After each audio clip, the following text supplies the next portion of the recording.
মাসে বিজয়ের মশা। আগামীকাল 1 ডিসেম্বর থেকে শুরু করে 14 ডিসেম্বর, 16 ডিসেম্বর সরি পক্ষকাল ব্যাপী 16 ডিসেম্বর পর্যন্ত আমাদের এই কর্মসূচিটি পালিত হতো। আপনারা জানেন সেই মহান রাষ্ট্রনায়কের তার সহধর্মিনী দেশনেত্রী বেগম খালেদা জিয়া, যিনি রাজনীতির হাল ধরার পর থেকে মানুষের কাছে যা অঙ্গীকার করেছেন সেটি বাস্তবায়ন করেছেন। সত্যের প্রতিনিধি, মানুষের কাছে অঙ্গীকার রক্ষার এক প্রতিনিধি, রাজনীতিকে কলুষমুক্ত করার এক অনন্য ব্যক্তিত্ব বেগম খালেদা জিয়া আজ এভার কেয়ার হাসপাতালে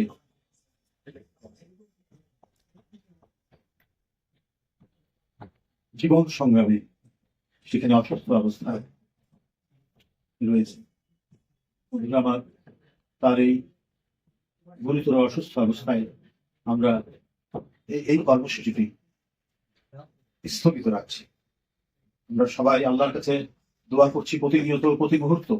এদেশের শুধু বিএনপির নেতাকর্মীরাই নয়, বিএনপির কোনো সংগঠন, অঙ্গ সংগঠন, সহযোগী সংগঠনরাই নয়, এদেশের অন্যান্য রাজনৈতিক দল, সাধারণ মানুষ উদ্বেগ উৎকণ্ঠায় তারা আল্লাহর কাছে দোয়া করছেন আল্লাহ যেন দেশনেত্রীকে খুব তাড়াতাড়ি আরোগ্য করে, সুস্থ করে দেন।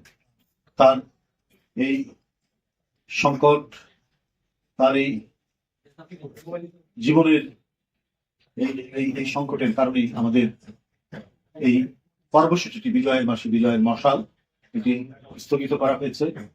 এবং এর বদলে আমাদের যে সারা দেশব্যাপী সাধারণ মানুষ যেভাবে দোয়া করছে এবং আমাদের বিভিন্ন ধরনের সংগঠন বা সমর্থক তারাও আশু সুস্থতার জন্য দোয়া করবেন।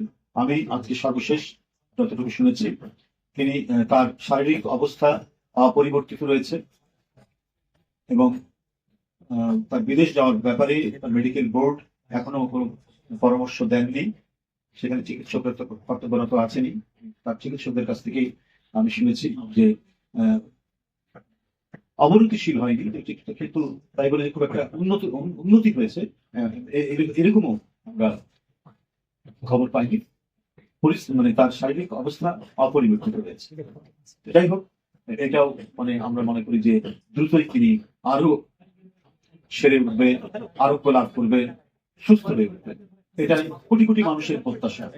মানুষের এই প্রত্যাশার সাথে আমরা সবাই জাতীয়তাবাদী শক্তি এবং দলের নেতা কর্মীরা আমাদেরও সেই প্রত্যাশা আল্লাহ তাকে দ্রুতই সুস্থ করে তুলবে।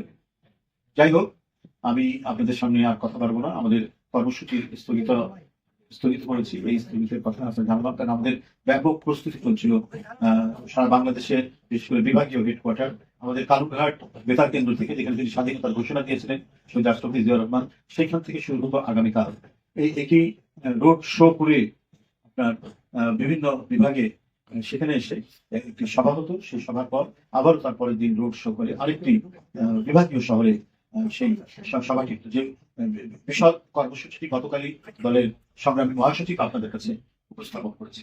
যাই হোক, এটিকে কেন্দ্র করে আমাদের ব্যাপক আয়োজন এবং প্রস্তুতি চলছিল সারা দেশের বিভাগীয় শহরগুলোতে এবং আমাদের বিভিন্ন অঙ্গ সংগঠন, সহযোগী সংগঠন এবং জেলা বিএনপি। কিন্তু দেশনেত্রী বেগম খালেদা জিয়ার শারীরিক অবস্থার কারণে আমরা এই কর্মসূচি স্থগিত রেখেছি। আপনারা কাছে আবেদন, আপনারা আল্লাহর কাছে দোয়া করবেন নেত্রী সুস্থ হয়ে উঠেন এবং আপনাদের মাধ্যমে সারা দেশে যারা সাধারণ মানুষ, যারা অত্যন্ত গভীর বেদনায় এবং তারা যে সহমর্মিতা দেখাচ্ছে, সবাই যেন আল্লাহর কাছে দোয়া করে আমাদের নেত্রী সুস্থ হয়ে ওঠেন।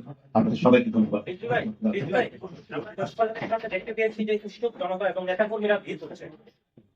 এই বিষয়ে আমরা গতকাল থেকে বারবার বলছি এবং তার পরিবারের পক্ষ থেকে স্বয়ং ভারপ্রাপ্ত চেয়ারম্যান জনাব তারেক রহমান আমাকে টেলিফোন করে জানিয়েছেন যে তাদের যে মানে নেত্রীর প্রতি যে শ্রদ্ধা এবং নেত্রীর প্রতি তাদের যে আবেগ, সেটাকে নিঃসন্দেহে আমরা শ্রদ্ধা করি। তারা তাদের সেটারই ফলশ্রুতি হচ্ছে হাসপাতালের কাছে উৎসুক জনতা সেখানে ভিড় করছে। কিন্তু এই ভিড় করতে গিয়ে অন্যান্য রোগী, তাদের যারা মানুষ আছেন বা তাদের জন্য যে প্রয়োজনীয় যে ব্যবস্থাগুলি দরকার সেজন্য তাদেরকে দেখতে যারা যাবেন বা তাদের কাজে লাগবে যে বিষয়গুলো, সেটা বিঘ্ন ঘটছে।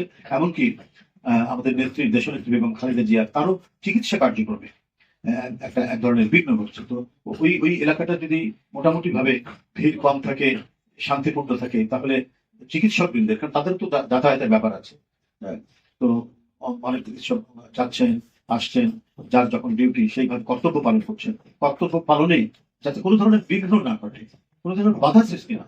এই কারণে আমরা বলে আসছি এবং ভারপ্রাপ্ত চেয়ারম্যানও আমাকে বলেছেন আপনাদের মাধ্যমে আমরা যেন সকলকে যেন আমরা অবহিত করতে পারি, সেই বিষয়টি আমরা গতকাল থেকে অবহিত করে যাচ্ছি। আমরা প্রেস স্টেটমেন্ট দিয়েছি, আবারও আজকে আপনাদের সামনে বলছি, যারা সেখানে অবস্থান করছেন, ভিড় করছেন, হ্যাঁ, উৎসুক জনতারা যারা সেখানে দাঁড়িয়ে আছেন এবং তাদের এই ভিড় করার কারণে হাসপাতালের স্বাভাবিক কার্যক্রমে অনেক বাধা তৈরি হচ্ছে, বিঘ্ন হচ্ছে। তো এইটা করা উচিত হবে না। এই জন্য বলছি যে সমস্ত মানুষ, দলের নেতাকর্মী, তারা নিজ নিজ অবস্থানে, বাসায় থাকলে বাসায় সবাইকে নিয়ে দোয়া করুন, মসজিদে গিয়ে বলুন দোয়া করার জন্য, যার যার অবস্থানে থেকে করুন, কিন্তু হাসপাতালের সামনে আপনারা কেউ ভিড় করবেন না। এটাই হচ্ছে একান্ত অনুরোধ আপনাদের কাছে এবং দলের নেতাকর্মীদের কাছেও এটা অনুরোধ, যাতে ম্যাডামের চিকিৎসা কার্যক্রমে যাতে কোনো ধরনের ব্যাঘাত না হয়। এটা তো আমাদের সকলের দায়িত্ব দেখা, সেটা নিশ্চয়ই আমাদের নেতাকর্মীরা দেখবেন এবং উৎসুক জনগণ সেখানে যাচ্ছেন, তারাও সেই বিষয়টা সহযোগিতা করবেন, যাতে সেখানে কোনো ধরনের ভিড় বা যাতায়াতের কোনো ধরনের অসুবিধা না হয়। আমি আবারও বলছি, তারা নিজ নিজ অবস্থানে থেকে দোয়া করবেন এবং সবাইকে বলবেন দোয়া করার জন্য। ধন্যবাদ সবাইকে। ধন্যবাদ। আর কি তো সবাই একটা আত্মা আছে যে তাদের ভারপ্রাপ্ত চেয়ারম্যান আসলে হবে ফিরবেন, এই অবস্থার মধ্যে আসলে তার ফেরার একটা আপডেট আছে। না, আমাদের কাছে কোনো আপডেট নাই। যথাসময়ে এবং যখন হবে, উপযুক্ত মনে হবে আসার, সেটা তিনি করছেন। এবং তার মায়ের জন্য, আমাদের চেয়ারপারসনের জন্য তিনি উদ্বেগ উৎকণ্ঠায় সময় কাটাচ্ছেন। আমি যতটুকু জানি প্রতি মুহূর্তে দায়িত্বরত চিকিৎসকদের সাথে তিনি সবসময় কথা বলছেন এবং তাকে বিদেশ নিয়ে যাওয়ার ব্যাপারে তার শারীরিক অবস্থা কখন কিভাবে হবে এই নিয়ে আমি বলবো যে উনি ঘুমানোর সময় পাই কিনা সন্দেহ রয়েছে। এত উদ্বেগ উৎকণ্ঠার মধ্যে তাকে কাটাতে হচ্ছে এবং সেখানে ডাক্তার যারা রয়েছেন, উনি তো ইংল্যান্ডে গিয়েছিলেন ম্যাডাম, সেখানে যারা দেখেছেন তাদের সাথে তিনি যোগাযোগ করছেন, কথা বলছেন এবং প্রতিনিয়ত প্রতি সময়ে এখানে দায়িত্বরত চিকিৎসকদের সাথে তিনি কথা বলছেন। সুতরাং বাংলাদেশের রাজনীতি এবং সব মিলিয়ে দলের আরো নেতৃবৃন্দ আছে, সবার পরামর্শক্রমে ওনার যখন উপযুক্ত সময় হবে তিনি আসবেন। কিন্তু তার মায়ের প্রতি যে দায়িত্ব তিনি যেটা পালন করছেন, এই দায়িত্ব অপরিসীম দায়িত্ব পালন করছেন, সেটা আমরা মোটামুটি ভাবে উপলব্ধি করছি, জানছি এবং আমরা বুঝতে পারছি। ধন্যবাদ।